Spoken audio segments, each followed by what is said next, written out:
Welcome. Today we're going to be taking apart a massive MSI GT73vr 6RF. This is the Titan Pro with the GTX 1080 video card. So to begin, we're just going to need a small Phillips bit. This is a 2.5, and we're going to go ahead and flip it over and start removing the screws from the bottom case.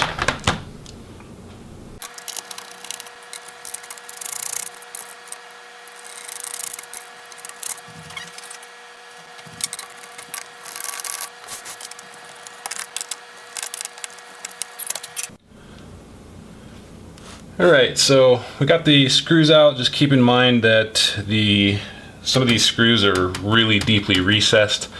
So if you're using a exchangeable bit type driver, you might not be able to get all the way in there. So just make sure you have a nice long small Phillips head screwdriver, and then once you get those screws out, you can just pop that bottom case off, and then you'll have access to the inside. Alright, so this humongous speaker right here looks like it's partially covering the battery. Nope. Okay, so first thing we're going to do, as always, is we're going to disconnect the battery, and then we can move on to some of the other parts. It looks like this one has an actual discrete video card. It's not actually soldered into the motherboard, so we're going to go ahead and get the stuff here on top, which is the battery, this little cooler, hard drive, and maybe, I believe there's an SSD underneath there as well. Alright, so with this type of connector, it's just going to pull straight up and off, but due to the length, sometimes these can be a real pain to actually get out of there. So we're just going to pry a little bit on each side as we're putting a little bit of tension on the cables. Don't pull too hard on the cables, but you can pull at least decently hard since it's the battery. So you see, we pop that out of there, and it doesn't look like it's screwed on with anything, so we'll just lift it out of the case. Alright, so if you need to replace your Wi-Fi card, it's down here a little ways. So we're just going to pop those Wi-Fi antennas off of the card, remove the one screw, and then we can remove the card from the case.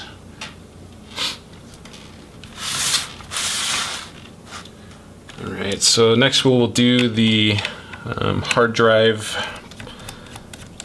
and it looks like it's just some kind of cooler up here, so we'll go ahead and remove this first.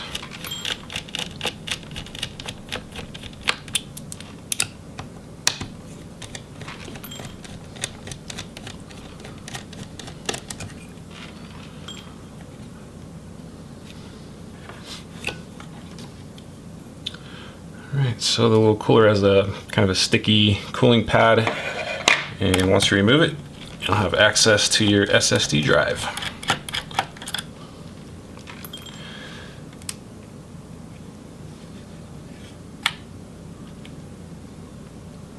So it does have a few of the NVMe PCIe slots here, so it looks like you can upgrade this model with a ton of flash storage if you so choose. Alright, and then for the hard drive caddy itself, looks like we have a few more screws.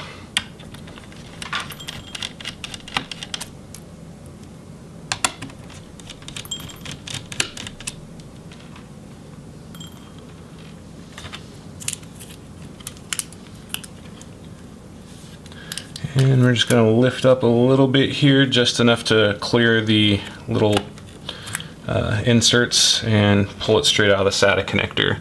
So as you see, the SATA connector has to slide out, but you need to lift up on this side to be able to clear the little spacers there.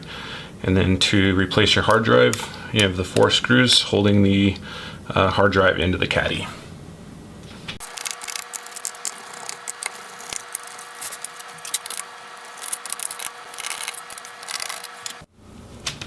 Alright, once you have the screws out, we're going to flip it over, and using a spudgy or other flat tool, we're just going to go along and pop the little rear hinge cover off.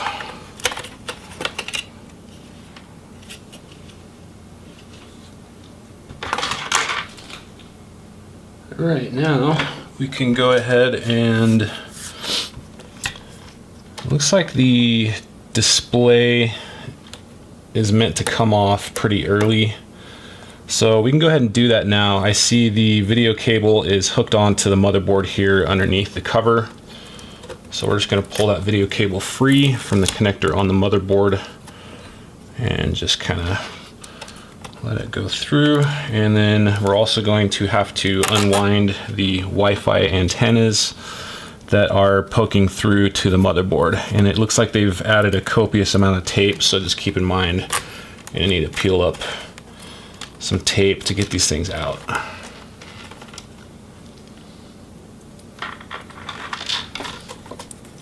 All right, so let's get that undone. And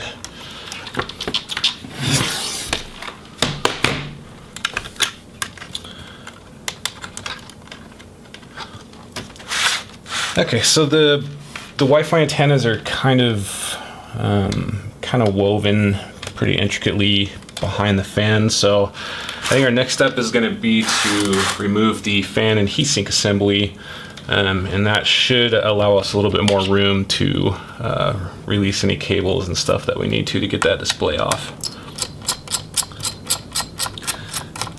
Just to point out, the hinge screws, or I'm sorry, the heatsink screws can be taken off in any order, but if you're reinstalling, just keep in mind that these screws are labeled in the order that you should tighten them.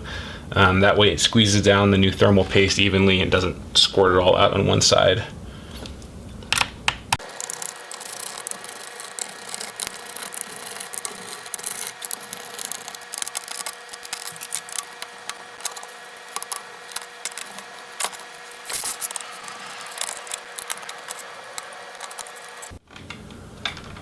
Alright, so we got most of the screws, or all the screws, removed. So we're going to go ahead and move the fan slightly out of the way so we can get in there for that connector. And just gripping the little tabs, wiggle it up with your fingernails, and then you can remove the fan. We're going to go ahead and do the same thing for the other side.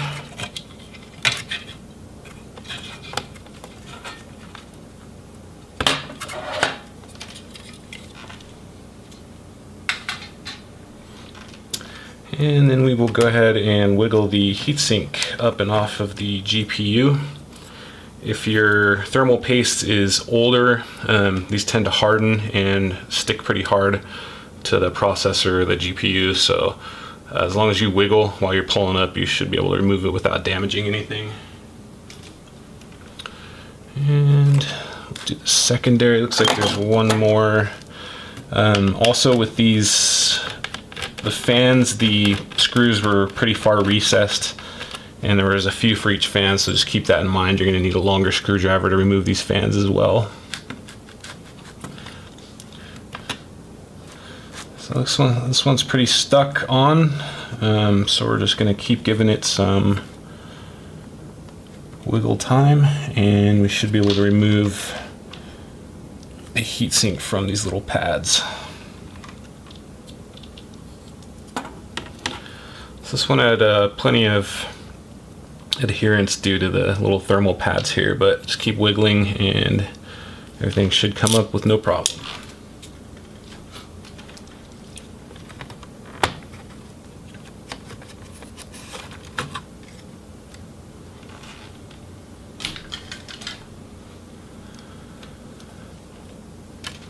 Alright, so it looks like we have one more connector going into the video card, so we're gonna just wiggle that out of the slot and give it a little wiggle. This might actually have a screw somewhere underneath. Nope. Okay, so you're gonna need a small driver bit to remove that, and let's see what size that is.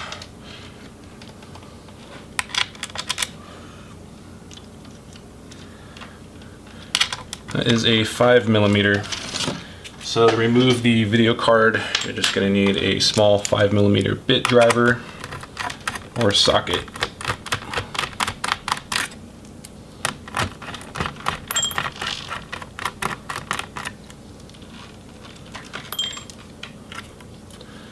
All right, and then once you have those removed, I'm just going to kind of wiggle it back and forth while pulling out of the slot, and that will allow you to remove the video card.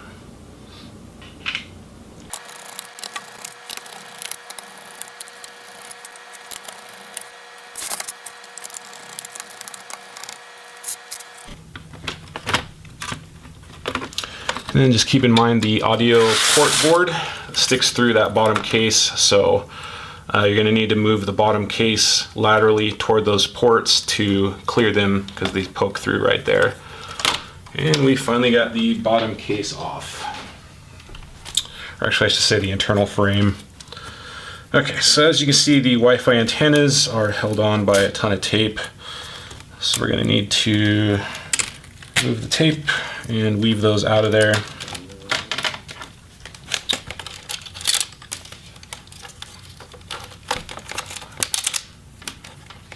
Okay, so we got those pulled through. Now we can remove the palm rest assembly from the display. And we'll set that aside for now.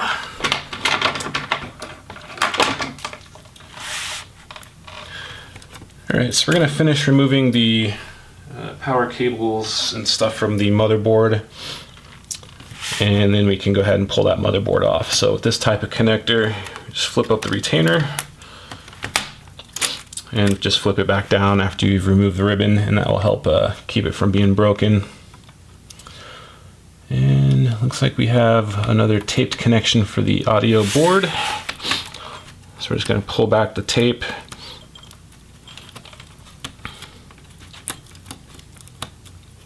And then just pull it straight out of the connector there. And a couple more screws and we'll be able to remove that audio board.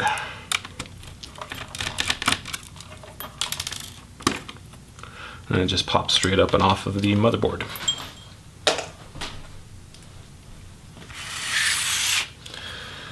And we got some more tape covering the keyboard and touchpad connectors, so we'll go ahead and pull that tape off. Flip them all up and remove the ribbons.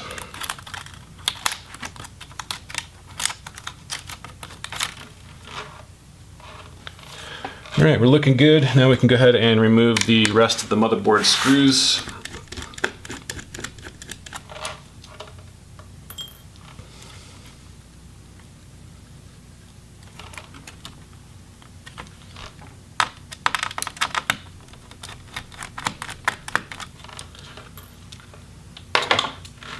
I'll give it one last wiggle and make sure that we're nice and free from the case.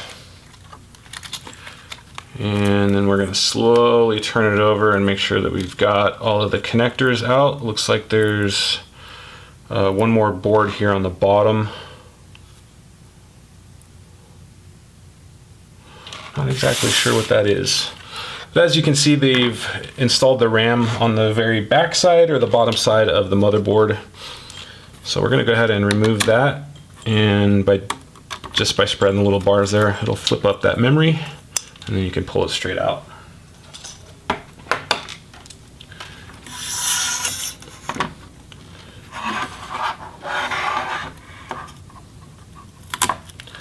All right, and lastly, we'll take off the little board here.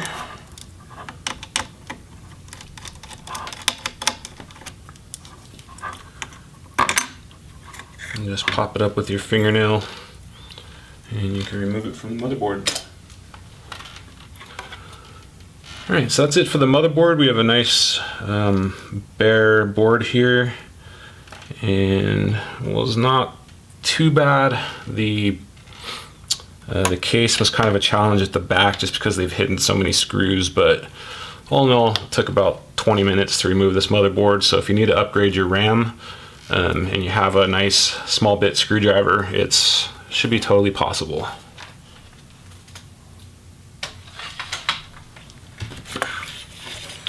Alright, getting back to the palm rest, looks like your mouse button board, you have just a few screws and a ribbon. The touchpad is probably removable only with a heat gun.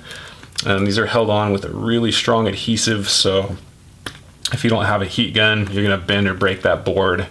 So just keep that in mind if you need to replace the touchpad. Definitely need a heat gun. keyboard is not removable. You can see it's got the plastic rivets going into the palm rest. So lastly, we're going to go ahead and take off the button board. So it looks like it's just one more screw, and then we'll finish peeling the ribbon sticker off of there, and that is our power button board.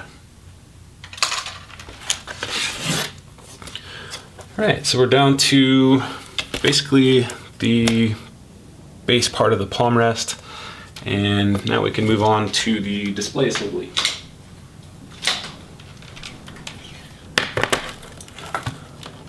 Alright, so for most display assemblies, your main goal is to separate the bezel from the back cover, and to do that you're usually going to need a small flat tool, such as a spudger. And we're just going to go along the seam and attempt to pop that bezel out.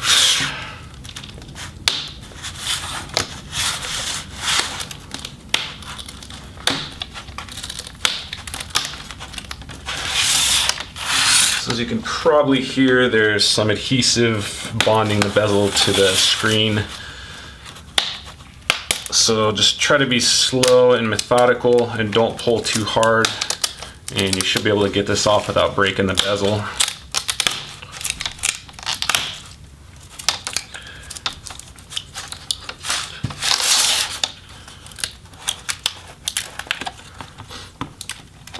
And usually at the bottom they'll have a copious amount of adhesive. So what we're going to do is just try to I put a little tool underneath there to, one, pop up the bezel, and two, try to push up on that adhesive so it doesn't tear the cover off of the screen. And I'll show you what I mean in just a second.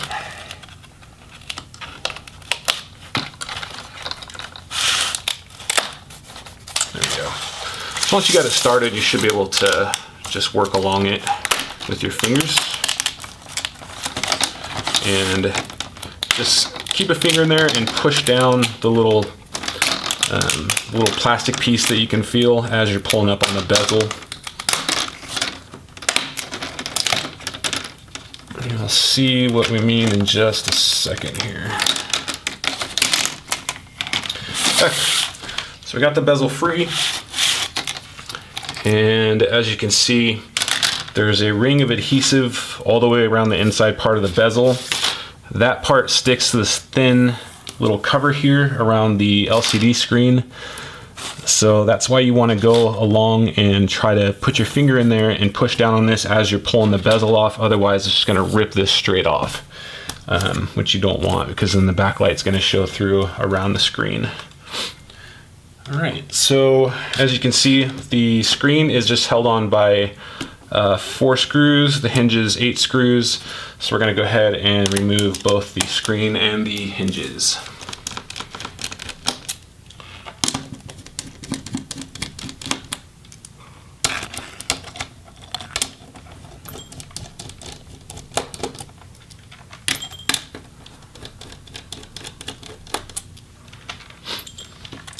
If you're just doing the screen, we'll go ahead and remove it right now, just because most people won't need to remove their hinges at the same time.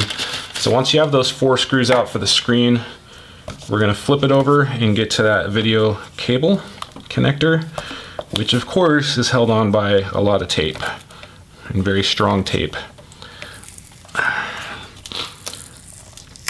So as with the bezel, you're going to want to try to hold down that little covering.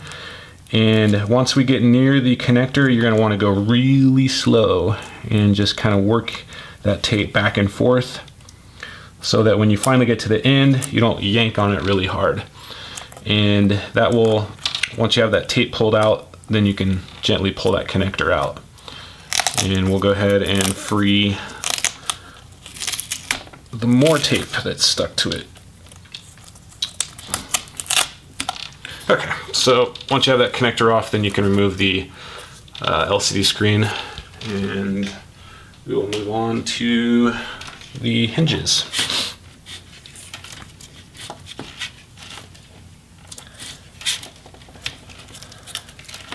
So it looks like you can work the video cable off without having to remove the hinges, so just keep that in mind if you need to replace your video cable.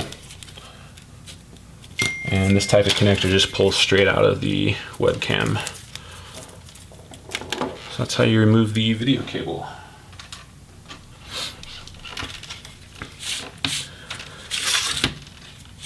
Alright, so for the webcam board, since these are so thin, you're going to want to pry with a flat tool either from the top or the bottom.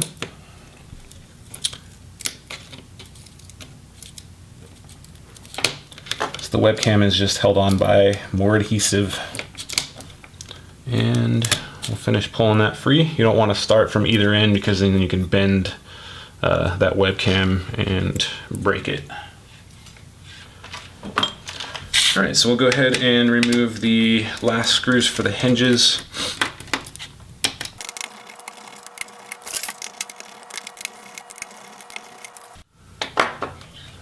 All right, then after you get the hinge screws out, you just lift straight up on them and they will come out of the case.